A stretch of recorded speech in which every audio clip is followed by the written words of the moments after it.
When I first learned about the Corus CAD blood test, I learned, correctly I may add, that its value is in its negative predictive value. Said another way, the most benefit that I was told would be in someone that I kind of had a low level of suspicion. This would be the icing on the cake. So if someone had vague symptoms that I thought might be cardiac, I wasn't sure, but if the level comes back low, then we're done, we're good. And that is true. That is a very good use of the Corus CAD. The first 3 or 4 times I ordered the blood test, it kind of fit into that model. Then I found a patient that worried me. The patient was 53, was not diabetic, but did have a lot of other risk factors, including family history of coronary disease at a young age. But he also had Barrett's esophagus, which can cause indigestion-like symptoms.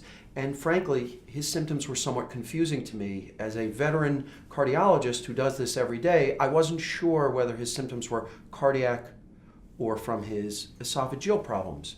But I was worried about his risk factors. So I did a stress test. His stress test was great. He did great. He had a normal stress test.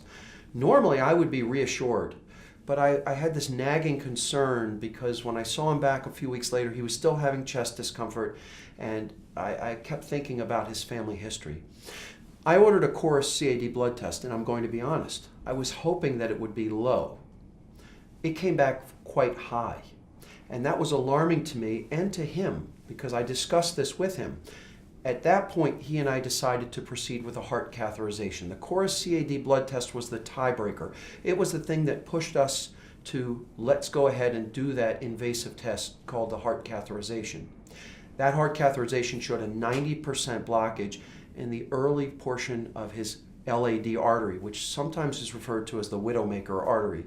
And so he got a stent, and it's been over a year now, and he's had no symptoms whatsoever. So the Corus CAD blood test really can be a life-saving test in the right patient where you're concerned and the stress test was normal. This was the so-called tiebreaker. Part of my brain was worried about him. Part of my brain was reassured by the normal stress test. I used the Corus CAD to point me in one direction or the other, and I believe that it made an incredible and potentially life-saving difference in this one individual. And since then, it's opened my eyes to the value of this great test.